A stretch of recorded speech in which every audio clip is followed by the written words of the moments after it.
ඒ වගේම අර මේ අම්මා කෙනෙක් අහපු ප්‍රශ්නේ මේ ජීවිත පූජාව කියන එක ඒවා එච්චරම ලොකුවට හිතන්න එපා.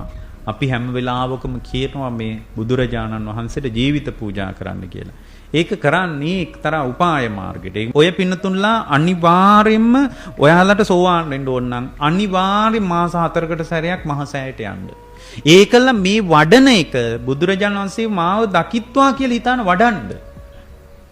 මම අද ආවේ භාග්‍යවතුන් වහන්සේට මගේ භාවනාවෙන් පූජා පවත්වන්න කියලා හිතන්න. මම ඒකල වාඩි වෙන්න හලපතල මළුවේ වැලි මළුවේ වාඩි වෙන්න.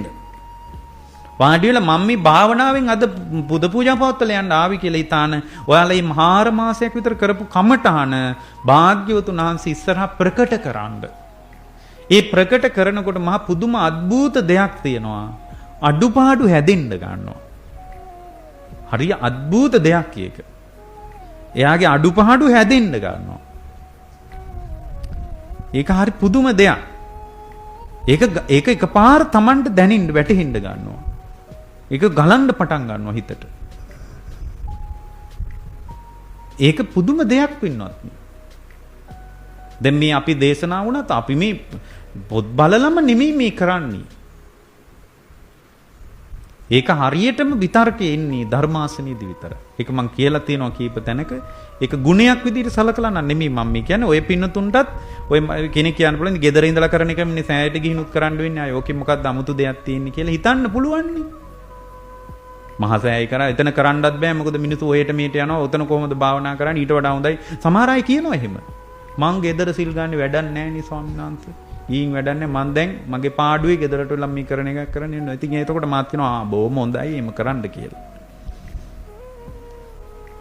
පින්වත්නි හොඳට මතක තියාගන්න මම පුද්ගලිකව නම් කිසිම කෙනෙකුට මං අනුශාසනා කරන්නේ නැහැ. සමහර අය කියනවා අපි ඔය බුද්ධ වන්දනාවලට ගාථා කියනකොට කවි කියනකොට අනේ ඔබ වහන්සේලා විපස්සනාව ගැන කී ඕවා කරන්න ඕනේ නැහැ කියලා මට කොලේවලා තියෙනවා සමහර අය. චිට් එකක් එවලා තිනවා මට එහෙම ඔය වැඩසටහන් වලදී ඔය කවි ඔබ වහන්සේ කියන්න එපා ඔබ වහන්සේ වගේ කෙනෙකුට වා හරියන්නේ නැහැ කියලා. ඒතර එයා පෙරම තීරණය කරනවා මට හරියන්නේ මොකද්ද කියලා. එතකොට එයා මට හරියන්නේ දෙයා පූර්ව නිගමනයකට ඇවිල්ලා අපරාධේ වැඩසටහනට ආවේ. ඇයි මට හරියන දේත් කියන්න පුළුවන් කෙනෙක් මොකටද මගෙන් අහගන්න ඇවිල්ලා තියෙන්නේ. ඒ නිසා පින්වත්නි මේ එහෙම කෙනෙකුට හිතෙන්න පුළුවන්. ඒ හේතුව මොකද්ද? මේ සම්පූර්ණ සාකච්ඡාව දන්නේ නැතිකම. දැන් මට කිව්වොත් මේ අපි අද හොඳ පූජාවක් ලෑස්ති කළා ස්වාමීන් වහන්සේ අපිට ඔබ පුළුවන් ද මම බොහොම කැමතියි ඒකට. එදාට මම විපස්සනාව කියන්නේ නැහැ. එදාට බුදුරජාණන් වහන්සේගේ බුදු ගුණ කියා භාග්‍යවතුන් වහන්සේ ගැන පහදින ආකාරයට සද්ධා ඉන්ද්‍රියට රුකුල් දෙන ආකාරයට ඒක කරනවා මිසක් විදර්ශනා ක්‍රියා මාර්ගය එතන කියන්න ඕනේ නැහැ. හැබැයි ඒක ඉන්ද්‍රිය ධර්මයන්ගේ සමතාවයට උදව්වක් නැද්ද සද්දා? ඒක හරි උදව්වක්. ඒ නිසා ඒකයි අපි කියන්නේ බුදු ගුණ කිව්වත් හඬ ගාලා කියන්න ඕනේ. මුමුණන්නේ අපි. බුදුරජාණන් වහන්සේ ගැන බුදු ගුණ කිව්වත් හඬ ගාලා කියනවා. ශබ්ද නගලා කියනවා. ඒ බුදු ගුණ විශේෂෙහි සිතින් කයින් වචනෙන් තුනින්ම සමවදිනවා. බුදුරජාණන් වහන්සේ භාග්‍යවතුන් වහන්සේ කියලා ආමන්ත්‍රණය කරන්න කියලා. ඒක තමයි මේ ලස්සනම වචනේ. දැන් හාමුදුරුවෝ කෙනෙකුටවත් කතා කරන්න එපා හාමුදුරුවෝ කියලා කිව්වා. ස්වාමින් වහන්සේ කියලා කතා කරන්න කියලා කිව්වා.